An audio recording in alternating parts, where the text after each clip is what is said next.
Hey crafty fam, it's Alex Vanover and welcome back to my craft room. If you are new here for the first time, then welcome. I am so excited that you're here. In this video, I'm gonna show you how to make these small 3D paper roses that are so fun and so easy. You guys are going to love them. So let's jump into it.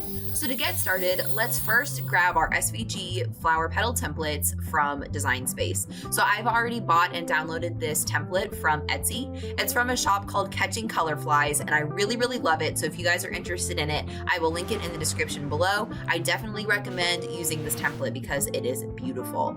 I'm actually not going to resize most of these petals. The file imports automatically with 6 layers of petals. So I'm just going to add a couple more myself. So after everything is ungrouped, I'm going to select one of the petals and duplicate it. And then I'm going to resize it a little bit. So as you can see, all of the petals are 5.39 inches wide, and I'm just going to make this one a little bit smaller at 4 inches wide. And then duplicate it once so that I have a couple of smaller layers for the center. And then once you have the petals and the size and everything that you want, next you can click the green Make It button. And next you just want to adjust your paper size if you're using something other than 12 by 12 paper. So I'm going to be using 8.5 by 11 inch cardstock. And as long as everything is the same color, once you update it under the material size at the top, it will change to all the other pieces of paper that are the same color. So once you've got that adjusted, you can click the green Continue button to take you to the materials selection screen.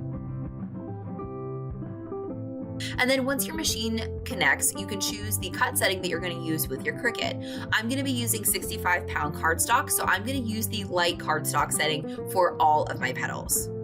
So I'm going to hop over to my Cricut machine and cut all these petals, and I'll meet you guys over at my craft table to show you how to assemble your flowers. Once all your petals are cut, separate the small petals from the larger ones and begin curling the petals using a bone folder.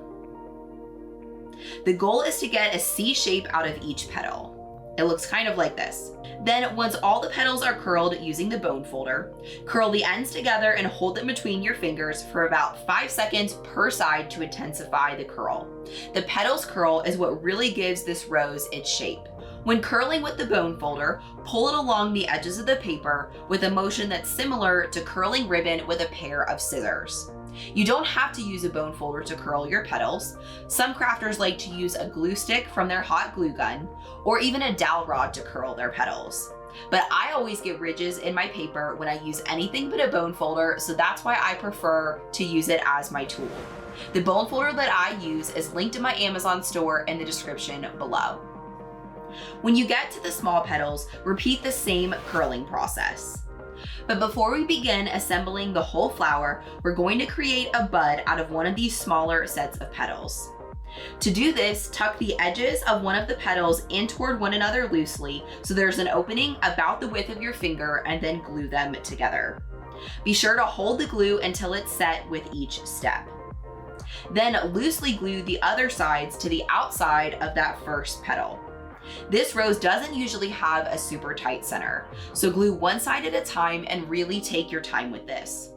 Once the little bud is glued and set, then you can set it aside and we're gonna start assembling the whole flower. To assemble the flower, start with the larger petals. Glue each layer of petals offset from the last layer so the petals fill in the gaps from the previous layer. Then glue the centers and use a tool to push down on the glue and let it set before moving on to the next layer. Continue gluing them in that offset pattern.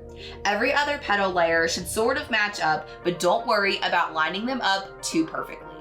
When you get to the smaller petals, glue the open smaller petal in the center first in that same offset pattern. Then place your bud inside the center without gluing it to see where you want to set it first. Then when you found the perfect spot, add glue to the bottom of the bud and place it where you want it. Hold it in place until the glue sets up. Then you're all done. I just love using this rose template from Catching Color Flies on Etsy to make 3D paper roses. If you download this template, make sure you open it up and play around because it comes with lots of beautiful leaf SVG options as well. If you haven't already, I would love to have you as a member of one of my Facebook groups. I have one for like general DIYs and crafts, and I have another one for Cricut brides and DIY weddings. So be sure to find those both in the description of this video. And if you decide to make anything using my tutorials and you share it out on Instagram, please use the hashtag DIYAlex so that I can follow what you guys are learning and making because I love seeing that. And if you've made it this far in the video, I really want to get to know you on social media. So please be sure to find me at DIY Alex Vanover on pretty much all major social media platforms. I'll also put direct links down in the description below. If you enjoyed this video and you want to see more just like it, then be sure to subscribe to the DIY Alex YouTube channel and be sure to ring the bell so that you get notified every single time that I put out a new video every single week. But don't wait for next week's video. Be sure to check out this one next. Or if you want to make your DIY dreams come true, be sure to check out this video. I know that you're going to love it.